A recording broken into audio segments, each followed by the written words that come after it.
여론의 중심, 예고해드린 대로 국가디자인연구소 허성우 이사장, 정치경제연구소 대안 김찬희 부소장 전화 연결하도록 하겠습니다. 두 분 다 나와 계시죠? 네. 예. 오늘은 좀 이 배종찬 소장이 월요일에 출연을 하셔서 오늘은 김찬희 소장이 부소장께서 출연을 하시게 됐습니다. 오늘은 뭐니 해도 일부 말미에 좀 얘기 나눴습니다만 추미애 법무부 장관 아들의 이 군 관련 의혹들 정치권의 최대 쟁점으로 지금 떠올라 있습니다. 야당의 공세가 거세고요.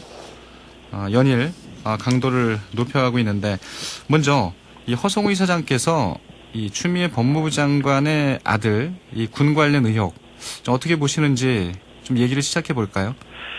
네, 먼저 우리 이제 고위 공직자들의 자녀 군 입대와 관련해서는 사실은 뭐 국민들의 영린을 건드리는 문제거든요. 사실 이런 부분들은 가장 민감한 부분이죠. 예, 가장 뭐 민감한 부분이지 않습니까?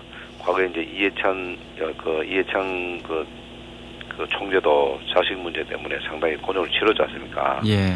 이런 부분들이 이제 쭉 내려오면서 이제 사실 뭐 추미애 법무부 장관의 자식 문제가 지금 걸려 있다 보니까 국민들이 상당히 관심 갖는 이유가 뭐냐면은 사실 법무부 장관이라는 자리는 그렇지 않습니까? 법을 수호하고 법을 집행하는 가장 중요한 그 자리인데 본인이 이제 자식 문제가 이게 걸려 있다 보니까 이게 지금 뭐 당장 사퇴할 것이냐 말 것이냐 하는 건 이 정치적인 부분을 제외하고 일단 가장 중요한 것은 실체적 진실이 먼저 밝혀져야 한다. 이것이 너무 정치적으로 몰아가서도 안 되고 사실 수사는 수사로 결과를 내면 되거든요. 다만 이제 추미애 법무부 장관 아들은 이제 군복무와 관련해갖고 사실 과거에 지금은 이제 국민의힘이지만은 자유한국당에서 2020년 1월 3일 날 뭐 외압과 관련한 고발장을 제출했지 않았습니까? 예. 근데 이제 8개월이 지났는데도 아직까지 지금 동부지검에서 수사를 제대로 지금 하고 있지 않다. 이런 부분들이 이제 좀 문제가 됐다. 그래서 하루 빨리 수사가 진행되고 그 결과를 보면서 봐야 되지 않겠나 그렇게 저는 생각합니다. 예. 김찬희 부소장께서는 어떻게 보세요? 네, 지금 국민의힘이 이제 수사를 담당하고 있는 서울 동부지검 수사팀을 이제 못 믿겠다 이런 얘기를 이제 많이 하는데, 제가 생각해도 그런 말이 나올 수 있을 것 같습니다. 지금 말씀하신 것처럼. 그래서 이제 특임 검사라든가 특별 검사를 좀 이제 임명해야 되는 게 아니냐 이런 얘기도 나오고 있는데, 사실상 뭐 특임 검사는 이제 사건 속에 이제 검사 비리 혐의가 있어야지만 특임 검사를 이제 임명할 수가 있고요. 또 특별 검사의 경우에는 특별법을 국회에서 처리해야지만 되지 않습니까? 아시다시피 국회는 과반수가 이제 민주당이 차지하고 있기 때문에 국회에서 처리되기도 매우 어려운 면이 있습니다. 다시 말해서 국민의힘도 안 되는 것을 알면서 얘기하는 거죠. 다시 말하자면 여론을 환기하고 정치적인 측면에서 이제 말씀을 하시는 거라고 볼 수 있는데, 근데 이제 사건이 자꾸 이제 휴가 외압이라든가 통역병 청탁 문제라든가 자꾸 터지니까 그냥 보고만 있을 수도 없지 않겠습니까? 근데 뭐 잘 놓고 보면 국민들이 이제 여야의 정치 싸움을 보고 싶은 게 아니고 진실을 알고 싶은 거니까. 그렇죠. 실체적 진실에 좀 접근해야 될 텐데요. 그렇죠. 검찰이 좌고우면하지 말고 엄정한 수사로 의혹을 낱낱이 밝혀야 되고, 만약에 검찰이 편파적으로 수사하거나 대충 수사한다면 정부와 여당이 더 어려움에 빠질 것이라는 걸 잘 깨닫고 정확하게 좀 수사를 해야 되지 않을까 생각이 듭니다. 지금 뭐 야당은 이제 특임 검사 또 특검 얘기까지 나오는데 지금으로서는 좀 검찰 수사 결과를 빨리 좀 내놔야 된다 이런 얘기네요. 네, 맞습니다. 예. 근데 이제 문제는 뭐냐면 이제 수사 결과를 빨리 내놓아야 하는데 지금까지 이제 8개월 동부지검에서 지금 8개월 동안 이 수사를 좀 제대로 좀 못하고 있다 보니까 어쨌든 이제 국민 여론이 이게 독립적인 별도의 수사팀이 꾸려져야 되지 않겠냐 하는 와정에서 국민의힘에서 특임 검사를 임명해야 된다 이렇게 하는데, 문제는 뭐냐면은 이 검찰총장이 독립적인 수사팀을 꾸린다 하더라도 이게 이제 그 사이에 추미애 법무부 장관이 장관이 되면서 장관 훈령으로 어쨌든 장관의 허락을 받도록 돼 있어요 지금. 과거에는 그 훈령이 바뀌기 전에는 검찰총장이 특별한 사안에 대해서는 특별수사팀을 꾸려서 그걸 별도의 수사팀을 꾸려서 수사를 하게 돼 있는데, 지금은 다시 또 추미애 법무부 장관의 허가를 받는 지위를 받아야 될 상황이다 보니까 이게 과연 특임 검사가 된다 하더라도 돼서 지금 검찰총장이 독립적인 수사팀을 꾸린다 하더라도 추미애 법무부 장관이 허락을 할지 안 할지 그것도 문제예요. 그러다 보니까 이 부분들은 동부 어쨌든 지금 장이 어떻게 이것을 판단해서 할지 아니면 또 검찰총장이 지금 그럼에도 불구하고 독립적인 수사팀을 꾸려서 추미애 법무부 장관한테 허가를 받는 그 과정도 남아있기 때문에 그것도 굉장히 중요한 부분이다 저는 그렇게 봅니다. 예. 지금 이제 그 야당에서는 이 추미애 장관이 계속 이런 스탠스로 갈 경우는 제2의 조국 사태가 올 수도 있다 이렇게 경고하고 있잖아요. 이 제2의 조국 사태라고 얘기하는 건 어떤 이유인가요? 제가 답을 해드리겠습니까? 우리 김 소장님. 예, 아니 허성우 사장님이 얘기해 주시죠. 네네네. 저는 이게 이제 그 조국 사태도 이 조국 법무부 장관 관련해서 있다 보니까 이것이 국민들이 볼 때는 이 두 사람의 이 법무부 장관, 그 전 법무부 장관, 지금 그 후임 법무부 장관 이 부분과 관련해서 거의 지금 그 비슷한 사항들이 나오지 않느냐. 예. 왜냐하면 그 추미애 법무부 장관 아들 의혹과 관련해서 그 자료 같은 게 또 뭐 사라졌는지 아니면 없어졌는지 아니면 뭐 누락된 건지 알 수 없었지만 그런 부분들도 상당히 지금 징후들이 나타나 있고 또 조국 전 법무부 장관도 자신과 관련된 여러 가지 자식과 관련된 의혹들 관련 서류들이 계속 지금 없습니다. 연세대학교도 뭐 자료에도 없어졌다 하고 이렇게 하니까 국민들이 볼 때는 이게 추미애 법무부 장관도 자식 문제 또 조국 전 법무부 장관도 자식 문제 이렇게 걸리다 보니까 이게 정치적으로 상당히 부담을 느낍니다. 예. 그러다 보니까 지금은 청와대도 굉장히 신중한 모드로 좀 갈 수밖에 없다. 왜냐하면 저 기자들이 지금 여기 대해서 뭐 언급해달라 하니까 거기에 대해 더 이상 할 얘기가 없다라고 할 정도로 굉장히 조신하게 갑니다. 근데 아마 청와대가 이 부분에 상당히 그 부담을 느끼면 어느 순간에 결단을 내리지 않겠나 저는 그렇게 봅니다. 예. 여권의 현재 기류는 좀 어떨까요? 김찬희 부소장님. 지금 이제 여권에서 이제 문제가 되는 게 사실 많은 어저께 국회의원들이 최근 며칠 동안 여러 가지 이제 발언들을 많이 하지 않았습니까? 그래서 이제 예를 들면 김남국 의원 같은 경우는 군대를 안 다녀온 분들이 많은데 군대 갔다 왔으면 이런 주장 못한다. 어떻게 돌아가지는 아니까. 또 정치 공세는 그만하자. 이런 얘기 했는데 그것 때문에 오히려 기자들이 조사를 해봤더니 국민의힘보다 민주당에서 병역을 안 갔다 온 사람의 비율이 더 높더라. 이런 것도 밝혀졌고. 민주당이 더 높은가요? 네. 그래서 민주당에서 병역을 이행하지 않은 사람이 현역 남성 의원 148명 중에 22.97%. 물론 뭐 민주화 운동 때문에 그 이유가 있겠죠. 많지만 이유가 있겠지만 어쨌건 결과적으로 군대를 안 다녀온 분들이 많다라고 발언했기 때문에 그런 측면에서보다는 더 많고요. 국민의힘의 경우에는 이제 84명 중에서 14.28%가 안 갔다 왔으니까 민주당이 한 8% 정도가 더 높다고 볼 수도 있죠. 그리고 또 이제 뭐 예를 들면 뭐 민주당 서른 의원 같은 경우는 군에 안 갈 수 있는 사람인데도 갔다는 사실 자체가 오히려 칭찬되어야 된다. 이렇게 얘기했다가 또 그다음에 또 이제 아까 보좌관이 전화를 했는데 처음에는 이제 추미애 의원이 사실 그런 사실이 없는 것처럼 얘기했다가 사실 지금 있는 것으로 거의 드러나지 않았습니까? 그렇게 된 상황에서 이제 9월 8일 같은 경우 이제 양양자 의원이 전화를 했다는 것 자체가 문제 삼을 것은 아닌 것 같다. 검찰이 수사에 집중할 수 있도록 도와주자 이런 식으로 해서 자꾸 쉴드 치는 식으로 해서 얘기를 하게 되면 오히려 국민들의 의혹도 더 커지고 오히려 좀 떳떳하지 않은 행동 방식이 아닌가. 오히려 당당하게 있을 건 밝히고 그다음에 정확하게 조사하는 것을 도와서 실제로 이 문제를 빨리 처리하는 게 좋다고 생각합니다. 네네. 일각에서는 이 검찰 개혁의 시각에서도 좀 볼 필요가 있지 않느냐 이런 얘기도 있는데요. 이 부분은 부소장님은 어떻게 보세요? 네, 지금은 이제 뭐 어저께 이제 유행하는 얘기가 이제 아빠가 조국이 아니고 엄마가 추미애가 아니라서 미안하다 이런 유행어도 지금 이제 생기지 않았습니까? 그래서 참 그런 유행어가 돈다는 것 자체가 참 우픈 현실이죠. 웃을 수도 없고 울 수도 없고.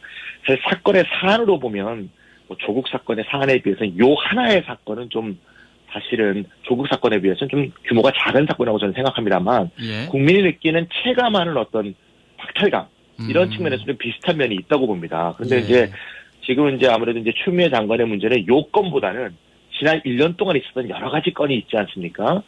예를 들면 뭐 윤석열 검찰총장과의 대립, 검찰 인사 논란이라든가, 그다음에 정권과 관련된 어떤 수사들이 있어요. 서울 남부지검의 증권범죄 합동수사단 폐지라든가, 중앙지검 반부패수사부라든가, 울산시장 선거 개입 사건 이런 것 자체가 사실 좀 제대로 지금 조사가 안 되고 사실 좀 진행되고 있는 면들이 있기 때문에 이런 면들과 관계해서 국민들이 갖고 있는 어떤 좀 불만들이 좀 증폭되다 보니까 지금 이런 식의 유행어도 나온 게 아닌가 그런 생각이 좀 듭니다. 예, 이 추미애 법무부 장관의 아들 관련 의혹이 이 정치 쟁점하는 부분, 청취자분들의 의견을 종합한 대표적인 의견이 두 개가 있어 제가 소개해드리겠습니다. 3095님은요. 어머님들의 마음입니다. 이해는 하지만 털면 뭔진 다 나옵니다. 제발 상대방 약점을 덮고 국민을 위한 진정한 정치를 바랍니다. 이런 의견이 있고요. 1074님은 신성한 국방의 의무를 성실히 수행하는 젊은 청년들에게는 허탈감, 소외감으로 이 군대에도 엄청난 영향을 미치는 큰 사건입니다. 문재인 대통령과 집권당이 사태의 심각성을 깨닫고 신속히 임해합니다. 이런 의견을 주셨습니다. 청취자분들의 의견이 이렇게 두 가지 의견으로 대별될 것 같은데 아무래도 사회의 공정성에 대한 게 우리 사회에는 이제 큰 어떤 그 이슈, 어떤 이런 게 아닌가 싶은데 이사장님 어떠세요? 맞습니다. 이게 이제 지금 추미애 장관의 지금 자녀 그 문제가 불거져서 지금 이런 경우에 정치적으로 서로 지금 여야가 좀 공방한 상태지만은 사실 이게 추미애 장관 스스로 이게 자기가 그 보통 전직 의원이지만은 같은 국회에서 같은 의원들끼리는 청문회 할 때 보면은 거의 다 동명상련의 느낌을 갖지 않습니까? 예. 팔이 안으로 간다고 서로 조금 웬만한 거는 덮고 넘어가려고 하는 그런 게 있지 않습니까? 근데 추미애 장관은 하여튼 국회에서 그 법사위에 그 출석해서 굉장히 고압적인 자세도 하고 소설을 쓰냐하고 이상한 그 이야기도 납득하지 못할 일들을 하고 그리고 대부분 이제 추미애 장관이나 그 조국 전 법무장관들이 이 과정들을 보면 공통점이 뭐냐면은 자기에 대한 어떤 그 잘못된 부분이 있으면 진실된 사과를 하고 또 양해를 구하고 국민들한테 이해를 구하는 모습이 아니고 계속 변명하고 이유를 대고 막 이렇게 하다 보니까 이게 사건이 굉장히 커져 버렸습니다. 예. 그리고 특히 이제 그 자식들의 군 문제가 관한 문제는 이게 단순하게 가느냐 안 가느냐 이런 차원에서 이 국민들의 영린 부분입니다. 이거는 과거 사례도 아까도 말씀드렸지만 이게 얼마나 이게 휘발성이 정치적으로 있다는 것을 알아야 되는데 이게 대수롭지 않게 자꾸 여기다 보니까 여기 되지 않냐. 결국은 이게 이제 정권의 부담이 될 수밖에 없는 상황이고 그리고 법무부 장관 두 분이 사실 그 검찰 개혁을 위해서 임명되어 갖고 사실 검찰 개혁을 국민들이 원하는 눈높이에 맞는 검찰 개혁을 하기 위한 인사를 했냐 하는 부분은 사실 그 부분들에서는 상당히 국민들이 의아해하는 부분들이 많아요. 예. 그런 과정에 있어서 추미애 법무부 장관의 아들 의혹이 터지다 보니까 국민들이 더 이상 납득을 할 수 없는 거죠.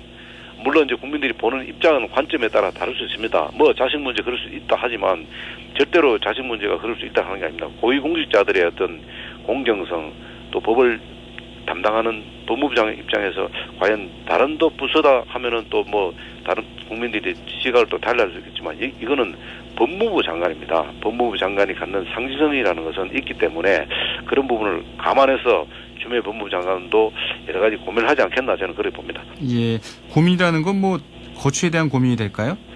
그렇죠.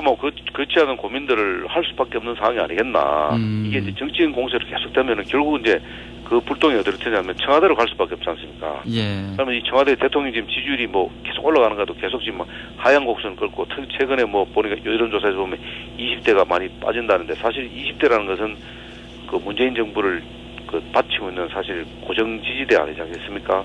그 부분이 빠지게 되면은 계속 남은 임기 동안 빠지게 되면은 이 상당히 문제가 생길 수 있지 않겠습니까? 예. 그래서 아마 여러 가지 고민을 할 수밖에 없는 상황이 아니겠나 그렇게 봅니다. 예. 김찬희 부소장님 이런 문제가 결국 청와대도 큰 부담이 되겠죠?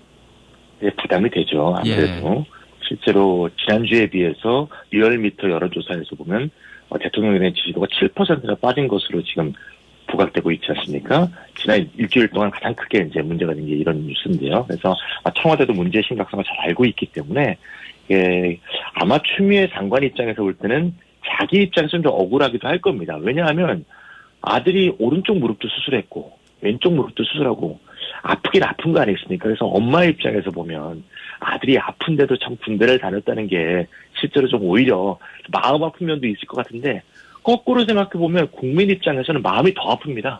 국민들도 다 아들들이 군대 갔다 오지 않았습니까? 그래서 항상 문제를 자기 시각, 자기 입장에서 보지 말고 국민 입장, 대다수 국민의 입장에서 바라보면 문제를 좀 풀기가 더 쉽지 않을까. 청와대도 예. 그런 점에서 좀 시각을 좀 잡아가는 게 좋다 이런 생각이 듭니다. 예.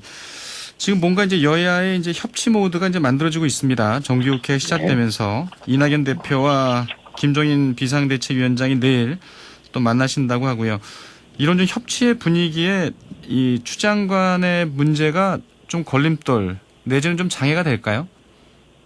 잘 해결을 해야 되겠죠, 그러니까. 예. 두 분이 이제 지금 이낙연 대표하고 이제 김종인 위원장이 40년 인연이라고 하지 않습니까? 깊더라고요. 40년 전이면, 예, 40년이라고 하면 이제 1980년인데, 1980년에 두 분이 뭐 하셨는가 한번 보니까, 이낙연 대표는 동아일보 정치부 기자였고, 예, 김종인 비대위원장은 신군부, 이제 전두환 신군부의 국가보위 입법회의 전문위원을 하고 계시더라고요. 예. 그러다가 이제 좀 이따가 이제 민주당이랑 비례대표 국회의원이 계셨는데, 정확히 보면 이제 이낙연 대표는 민주당 내에서는 온건파 아니겠습니까? 그렇죠. 좀 말하자면 이제 오른쪽에 속하고, 이재명 경기도지사하고 좀 비교해보면 확실히 좀 그렇죠. 예. 거꾸로 이제 김종인 비대위원장은 극우하고 확실히 선을 그은 합리적 보수, 쉽게 말해서 국민의힘에서 보면 좀 왼쪽이라고 볼 수 있습니다. 그러네요. 예.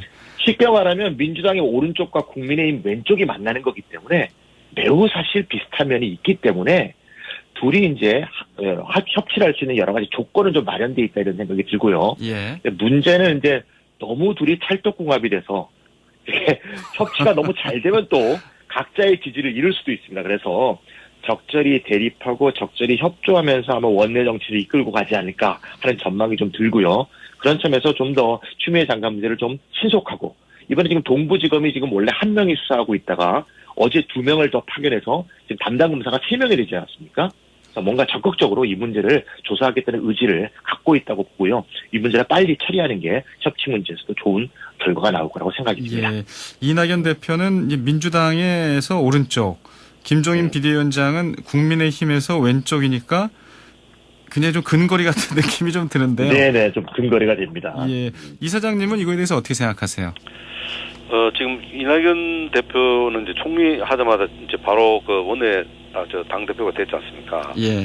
그래서 원내 교섭 단체의 그 당 대표 연설에서도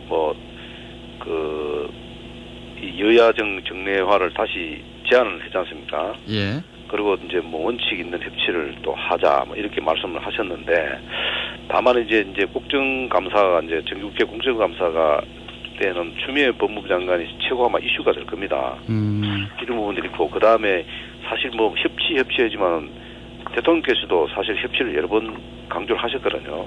근데 사실 여야가 제대로 뭔가 협치를 하는 모습을 본 적이 없어요.